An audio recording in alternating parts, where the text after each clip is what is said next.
Hello everyone, this is a recap video of the warping technique that we looked at in class.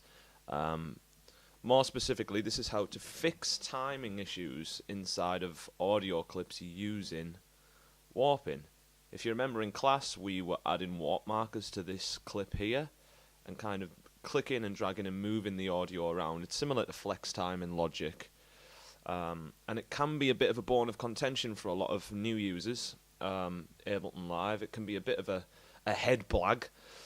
So hopefully this video will help to kind of dispel some myths, and it will act as a reference point for you if you ever kind of forget how the whole system works. So yeah, I'm going to try and unpack it a little bit here and demonstrate what we did in class again. So I've got two loops here. These are exactly the same loops that we used in class.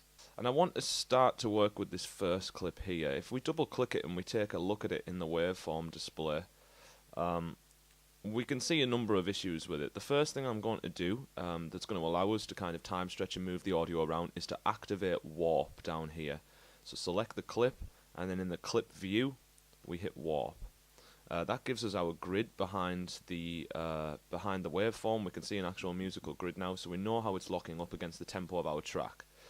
The other thing I want is to enable the loop so that this constantly loops, and the idea of this exercise is to make it so that this loop does loop seamlessly. At the minute we've got a number of issues, so let's address these issues now. I'm just going to turn this off as well. Yes, so we have a number of issues here. The first thing I see immediately is that we've got a gap at the beginning of the audio clip. This part of the waveform is a kick drum. And usually, most forms of traditional music, you're going to get a kick drum landing on the first beat of the bar, i.e. here. So, I want to move this piece of audio so that it snaps to the first beat of the bar. So I'm going to do that using warp markers. I'm going to hover above... I'm actually going to zoom in first. Let me zoom in. I want to create a warp marker that is basically right at the beginning of this sound, but I told you this in class as well. Look, Live gives us these little grey triangles at the top of the waveform display.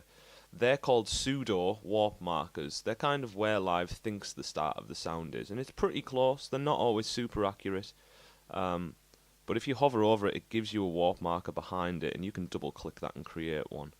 That doesn't mean you have to just create markers there though. I'm going to create one here, which I think is more accurate to the start of the sound. So I'm just double clicking, but you have to double click inside this little grey space here. If I double click here, something else happens. Down here, actually that's okay. Up here, we'll reset my zoom. So you have to be precise here. It's inside this little grey area. Double click, and that's created our warp marker. So now that we have a warp marker, we can click and drag and move the audio around. And just before we snap it into the place that I want it, I want you to take notice of what's happening to the rest of the audio when I click and drag. So really I only want to move this kick drum to the front of the clip. But if I click and drag, can you see how it's moving everything to the right hand side of the warp marker? Okay. And that becomes important because obviously as I move one thing, everything else shifts with it. So I do want to snap this to the first beat of the bar. So I'm going to zoom right in. And I'm trying to click and drag it closer to the beginning of the bar, but it's not allowing me to. And the reason for that is because we've got another warp marker here. We need to get rid of this one. Live automatically puts a warp marker at the beginning of the clip. I thought it put one at the end as well. It's making a fool of me. Okay, no bother. I need to get rid of this either way, so I'm going to double click it and get rid of it, and then it'll allow me to click and drag my custom warp marker. Whoops, pulled it too far. There we go. So now we've got this kick drum landing more accurately on the first beat of the bar. So now I need to check whether this has worked. I need to check whether it's in time with the rest of my set. So I'm going to activate the metronome up here, this little 2 circle button, click it, and then I'm going to play the clip, listen to the metronome, and see if my drum transients are hitting on time, see if the loop is happening on time.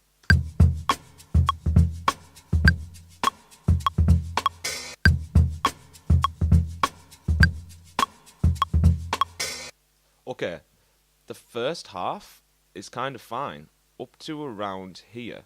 And if you look visually, you can see that things are kind of landing on the grid now, as opposed to totally off the grid. There are a few exceptions, but this second half of the bar, or sorry, this second bar, this is where things start to slip again.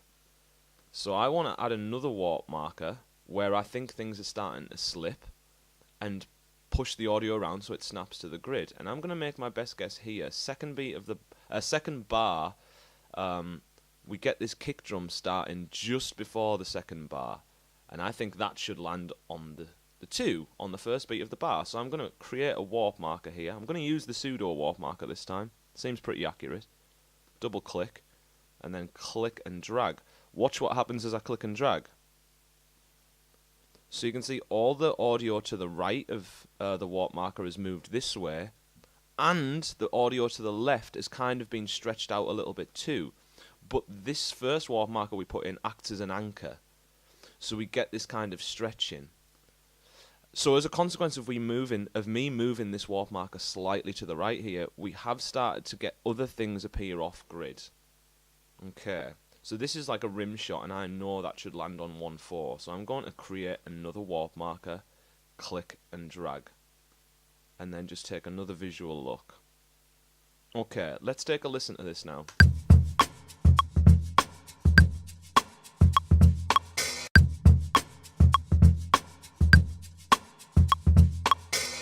Pretty good, we're nearly there. Things once again start to slip around here. You need to kind of use your best judgment here and kind of think about where you feel the snares and the kicks should be landing. This becomes more intuitive the more that you do it, and the more that you kind of unpicking drum loops in your head and relating them to a musical grid. The way that I'm going to do this, I might need to add a couple extra here, but instead of trying to kind of snap and move every transient along, what I'm going to do is I'm going to grab the end of the clip here and move it along. There's this huge bit of silence at the end which is causing our loop to seem, it doesn't loop seamlessly. So I'm going to try and move the end of this clip along so that it fits the full bar. So we don't just have to add warp markers to the beginning of sounds, we can indeed add them to the end of sounds as well. So I'm going to do that. I'm zooming right in to find the end of the sound. There's a pseudo warp marker here. It's not very accurate. That isn't the end of the sound. This is more like the end of the sound. So I'm going to double click here to create one. Zoom out a little, and then click and drag the audio along so that it reaches the end of the bar, and then zoom back out. And again, I'm going to play it and listen.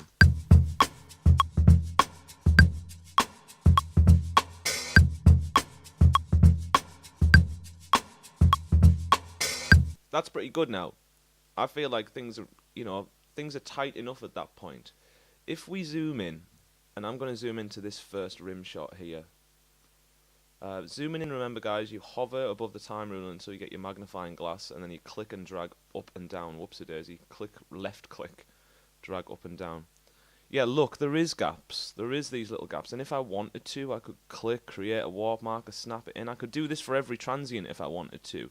Remember that as you move one, it's going to have a consequence somewhere else in the audio, so do keep checking. However, I don't think it's necessary. I don't think we really need to snap every transient to the grid.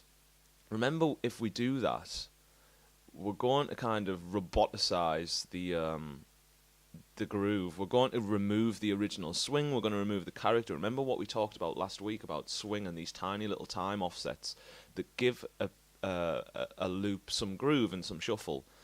So I'm actually going to leave it here. If you wanted to, as an exercise, you can of course go ahead and snap every transient.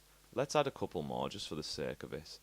I'm looking for the sharp attack transients that I know should land at certain places. This snare right at the end.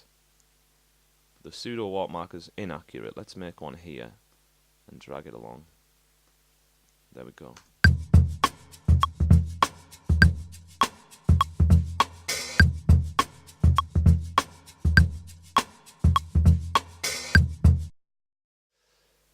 That's it.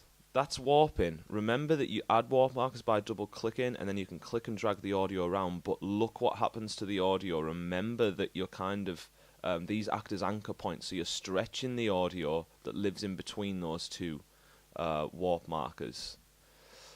It is tricky. This is using it in a corrective sense, and you can use warp markers creatively to kind of do some extreme time stretching.